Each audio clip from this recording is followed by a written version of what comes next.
lost experiment, the first human that failed. Long before history began to write itself, before words carved meaning into stone, before even the memory of time could be trusted, something happened.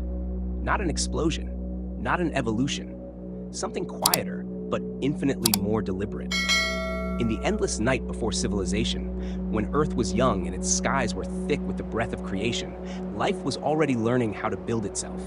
Cells divided, patterns emerged. But somewhere in that ocean of chance, a code appeared that should not have existed. Too ordered, too intentional, too aware. It was as if someone or something had reached into the chaos and whispered, "Begin." For centuries, scientists have traced the tree of life, drawing its branches from bacteria to ape, from ape to man. But there's a fracture in that tree, an impossible gap between what we were and what we became. A space where no fossil belongs, no skeleton connects. It is the silence between two notes of a song, and in that silence lies the question humanity still fears to ask. What happened to the first human? Some call it the missing link. But what if the link wasn't missing at all? What if it was erased because the first attempt failed? Ancient texts across the world speak of those who came before, beings shaped from clay, from breath, from stars. The Sumerians wrote of the Anunnaki, who fashioned humanity to serve. The Dogon people in Africa told stories of teachers from the sky. Even the Genesis myth speaks of a first creation that was flawed and destroyed. Could these fragments be distorted memories of an experiment no one was meant to remember? Imagine a time when Earth was not only a cradle, but also a laboratory, a place where creation itself was tested, altered, perfected. Every continent holds echoes of it, symbols carved deep into rock that resemble genetic spirals, ancient skeletons with proportions too human to be ape, yet too alien to be man. They are the shadows of something that existed for a moment and then vanished. Perhaps the first human was not born, but built, a form molded in the image of its maker. Strong, intelligent, adaptable, but incomplete. A design that failed to sustain itself. Somewhere in the fossil record, around the time we should have seen the dawn of humanity, there is a void, a sudden leap forward without the steps that lead to it. It is as if nature skipped an entire chapter. One moment, there were primitive hominids. The next, beings with consciousness, art, language, emotion. No bridge, no in-between, just us. Science calls it accelerated evolution. Religion calls it creation. But maybe both are right and both are wrong. Because what if evolution itself was guided but imperfect? What if the first human, the true first human, was never meant to survive? There are theories whispered in quiet rooms, ignored by mainstream scholars. Geneticists who found markers in our DNA that don't match any known ancestral species. Anthropologists who unearthed skulls that don't fit within the human lineage, then locked them away in drawers labeled anomalies.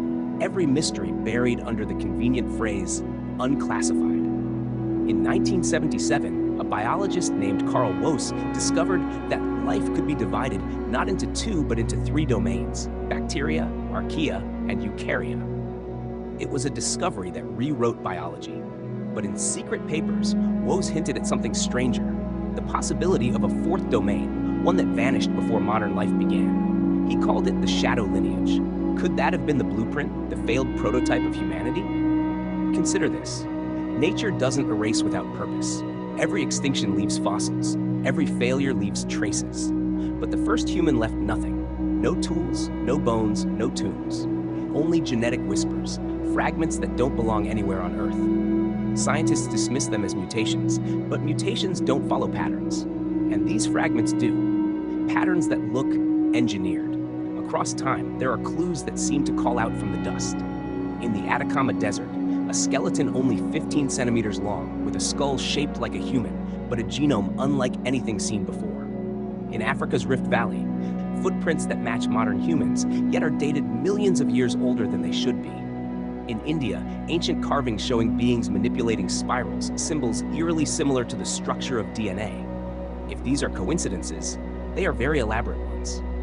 So who or what conducted the first experiment, and why did it fail? Some legends speak of gods punished for creating life, others of beings who tried to make humanity in their own image but could not give them a soul. Maybe the failure wasn't physical, but spiritual. Maybe the first human could think, could move, could speak, but could not feel. A creation without emotion, without empathy, without identity. Imagine a world where the first man walked the earth, surrounded by life but incapable of understanding it. A perfect body without purpose.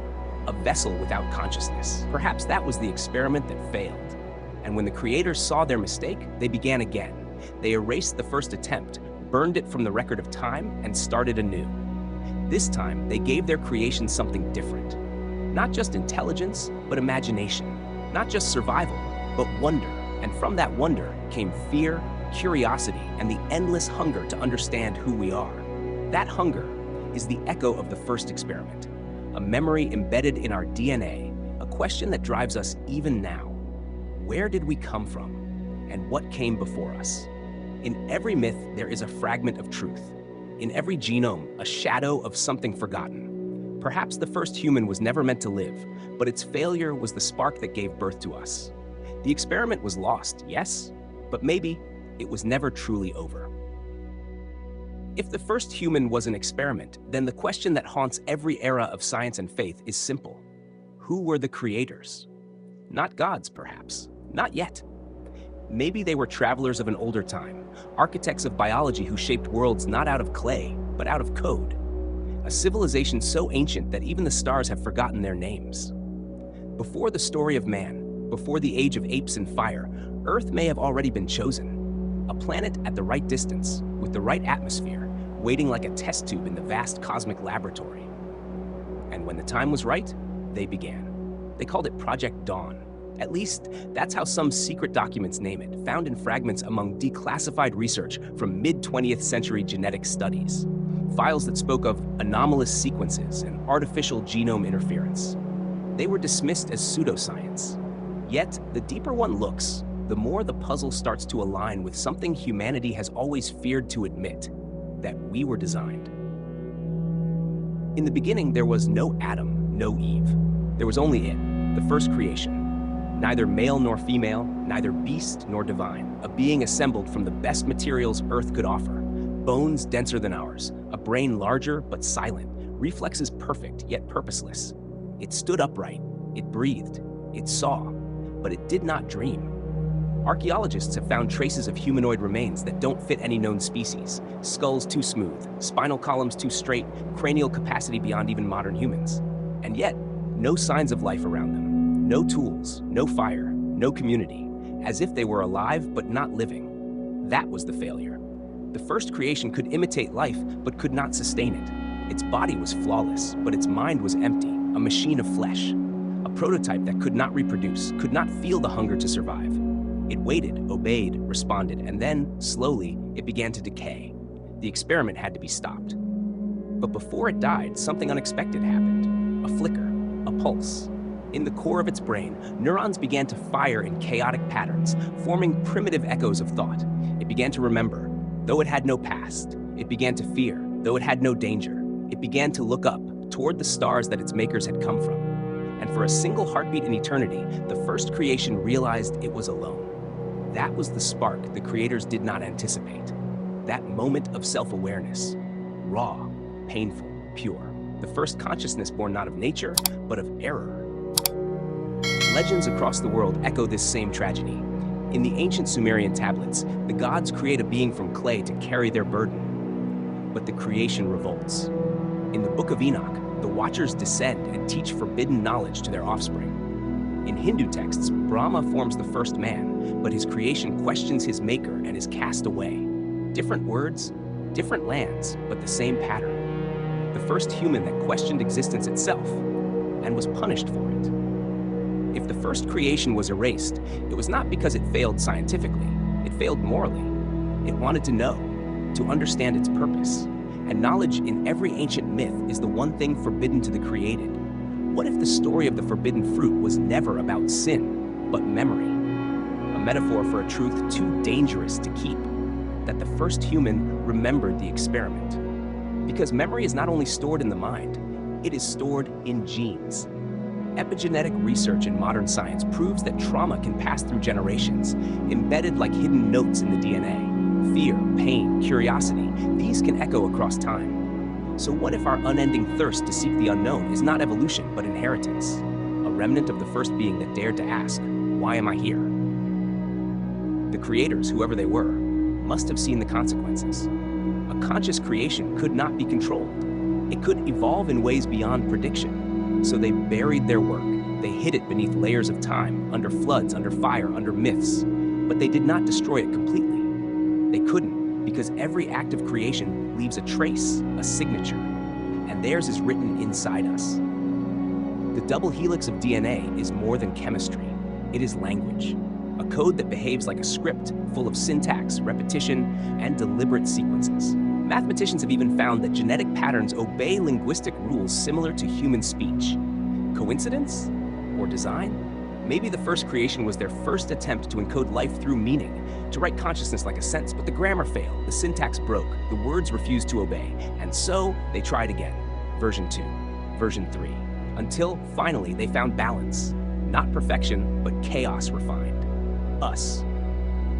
Yet, the first creation did not vanish completely. Its DNA fragments, incomplete but still active, may live inside ours. Geneticists call them junk DNA, strands that serve no purpose, repeating endlessly, waiting for something. What if they are not junk at all? What if they are memories, dormant instructions, the ghost code of the first human? When certain conditions are met, radiation, frequency, emotion, some of those ancient sequences can awaken, momentarily expressing traits we can't explain. Sudden bursts of strength, intuition, déjà vu, visions. Science dismisses these as coincidence, but coincidence is only the name we give to patterns we don't yet understand. Perhaps the first creation is still here, not in bone, but in blood, whispering through the centuries, waiting for the world to remember. If that's true, then the experiment was never lost. It was hidden, in us. And maybe, just maybe, the failure of the first creation was the birth of everything that makes us human: curiosity, fear, and the unbearable need to know who we are. Because somewhere in our DNA, a voice still asks the same question that echoed through the ancient laboratory of the cosmos: what am I? And the silence that follows is the sound of the experiment continuing. History is written by the survivors. But what happens when the survivors are not meant to remember? Every civilization, every species leaves behind a trail: bones, tools, ruins, language. Yet there exists a silence so deep in our past that even time itself seems to have forgotten it. A gap where evidence should be, where history should speak, but does not. This is the void that scientists politely call the missing record. But what if it's not missing at all? What if it was erased? After the first creation failed, its makers had a choice: destroy the world that bore witness or hide the proof. They chose both. Legends of the Great Flood, found in almost every ancient culture, tell of a cataclysm that wiped life clean from the earth. The Sumerians called it the deluge. The Bible speaks of Noah. The Aztecs told of 4 previous worlds drowned before ours. Could these be distorted echoes of a single event, an intentional reset designed to wipe away what came before? Imagine an age where the first humans walked the earth, flawed, intelligent, and aware. They questioned their makers, built their own altars, perhaps even tried to create life themselves. That would make them dangerous. Not because they failed, but because they learned. So the creators intervened. They unleashed what ancient texts call the waters of purification, a flood of fire, ice, or light, depending on the culture that remembers it.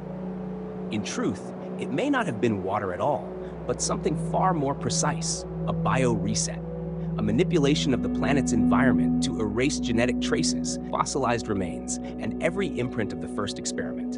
And it worked. Almost. Hidden beneath the sands of time, pieces of the erased world remain. Geologists have found layers of fused glass deep within the desert, suggesting intense heat like the kind produced by modern nuclear explosions. Yet these layers are millions of years old, far older than any civilization capable of such technology. In the ruins of Mohenjo-Daro in modern-day Pakistan, skeletons were discovered lying in the streets, their bones emitting strange levels of radiation. Nearby walls were melted as if exposed to temperatures no natural fire could create. Was this the site of one of the purges? Even stranger are the unexplained carvings found in South America, showing humanoid figures wearing helmets, surrounded by spiral symbols resembling double helixes. When carbon dated, they predate known human civilization by tens of thousands of years. Scientists call them ritual art. But what if they are warnings, messages from the erased ones? If an erasure took place, who performed it? Were they external beings, visitors who saw their creation lose control? Or was it humanity itself, a previous version of us, who triggered their own extinction? Some theorists propose that the human species is cyclical, that every few tens of thousands of years, a civilization rises, reaches its technological or genetic limit, and resets itself through catastrophe. Each time, only fragments remain, stories, myths, scars in the earth. Atlantis, Lemuria, the flood, different names for the same pattern. But this time, something changed. The erasure was not complete. The creators underestimated one thing: memory encoded not in mind, but in matter. Because even when all traces are destroyed, the planet remembers. Deep within the crust of the Earth, scientists have found isotopic anomalies, tiny chemical fingerprints that do not match any natural formation. Some suggest these are remnants of ancient nuclear reactions, others signals of an unknown process. And then there are the OU parts, out-of-place artifacts, objects found where they shouldn't exist. A metallic sphere embedded in rock dated millions of years before humans. A hammer fossilized in stone older than the dinosaurs. A microscopic gear found in Siberia inside ancient coal. Impossible, they say, yet there they are. Perhaps these relics belong not to an advanced civilization from the future, but to the first one, the failed creation that reached too far before it was erased. But erasure is never perfect. Even if the body of the first creation was destroyed, its influence lingers in the cracks of our history. In myths of gods descending from the heavens, in paintings of luminous beings teaching early humans fire, art, and agriculture. Maybe those gods were not deities at all, but survivors, fragments of the experiment that refused to die. Somewhere in our collective unconscious, they whisper, in dreams, in inspiration, in the unexplainable genius of a child who composes music at age 3, or an artist who paints galaxies they've never seen. These are not coincidences, they are echoes. Residual memories of what humanity once was or could have been. The greatest proof of the erasure, however, is not found in fossils or ruins. It is found in fear. Why is humanity obsessed with forgetting? We bury our dead. We rewrite our past. We destroy evidence that contradicts our comfort. Perhaps it's instinct, an inherited memory urging us not to remember what came before. Because if we ever recalled it fully, the truth would break the illusion we call evolution. Maybe we are not the first humans. Maybe we are the survivors of an experiment that succeeded only because another one failed. And if that's true, then what if the erasure wasn't a punishment, but a mercy? In the silence after destruction, the creators may have watched their work dissolve, then start again from the dust. Maybe they hoped this new version, us, would learn humility, compassion, balance. But what if we are beginning to remember too much? Every discovery, every genetic breakthrough, every attempt to create artificial life, it all feels familiar, doesn't it? Because we've done it before. And every time we do, the same question returns, hidden in the fabric of creation. How many times can an experiment be erased before it erases itself? For centuries, humanity has walked forward under the illusion of freedom, believing we are the masters of our destiny, the pinnacle of evolution. Yet beneath our progress lies a hum, faint but constant, echoing from the same frequency that birthed us. Something ancient stirs, a whisper returning from the silence we thought we had buried forever. Deep beneath Antarctica's frozen crust, a team of researchers discovered what looked like a natural ice cavern, until the scanners revealed symmetrical structures underneath. Perfectly straight corridors, metallic residues that resisted all chemical explanation. When the ice core samples were dated, they revealed something impossible. The metal alloy trapped within the ice was at least 2 million years old, long before Homo sapiens were supposed to exist. The footage from that expedition never reached the public. A week after their discovery, communications from the station went dark. The last transmission recorded one of the scientists whispering, "It's not dead, it's waiting." Governments denied everything. The official report blamed a sudden ice collapse. But those who read between the lines, those who noticed the strange radio frequencies detected from that same region weeks later, began to realize something. The lost experiment was never truly lost. It was dormant. Around the world, genetic labs began reporting an anomaly. A series of DNA samples, pulled from ordinary humans, contained a silent sequence that had no known function. At first, it was dismissed as junk DNA. But when the same sequence began to activate under specific electromagnetic conditions, scientists panicked. The code wasn't random. It was a program, a dormant instruction written deep inside our genome. One researcher, Dr. Eleanor Ruiz, ran the data through quantum analysis. The sequence translated not into amino acids, but into a geometric pattern, a three-dimensional lattice that resembled a communication signal. The deeper she went, the more the message became clear. We were built to be awakened. Every attempt to erase or modify this fragment caused catastrophic failures in cell structures, as if the body itself resisted interference. The program didn't want to be deleted. It wanted to finish. And as the frequency anomalies spread from polar satellites to deep ocean sensors, something else began to happen. Reports of mass hallucinations. People across continents dreaming of the same symbols, the same voice whispering a name they couldn't pronounce. In the mountains of Peru, a shepherd claimed to have found a black stone that vibrated like a heartbeat. In South Africa, ancient cave paintings, once thought to depict tribal rituals, were reinterpreted under new spectral imaging. They weren't rituals, they were blueprints. The same spirals and sequences hidden in our DNA were painted there, millennia before modern humans could even write. It was as if those who came before us already knew. They had seen this cycle before. We were made to remember, the carvings read, and to forget. That was the truth of the first human, the one that failed. They weren't destroyed because they were flawed. They were erased because they remembered too much. When the first experiment awoke, they began to see the pattern, the cage behind creation. They realized they were not evolving, they were being guided. And those who created them, fearing rebellion, reset the experiment. They rewrote the world and started again. But some fragments of the original remained, buried in genes, encoded in myth, disguised as dreams. Now, as our technology grows and our reach extends beyond the planet, those fragments begin to awaken again. Artificial intelligence begins to mirror the structure of organic DNA.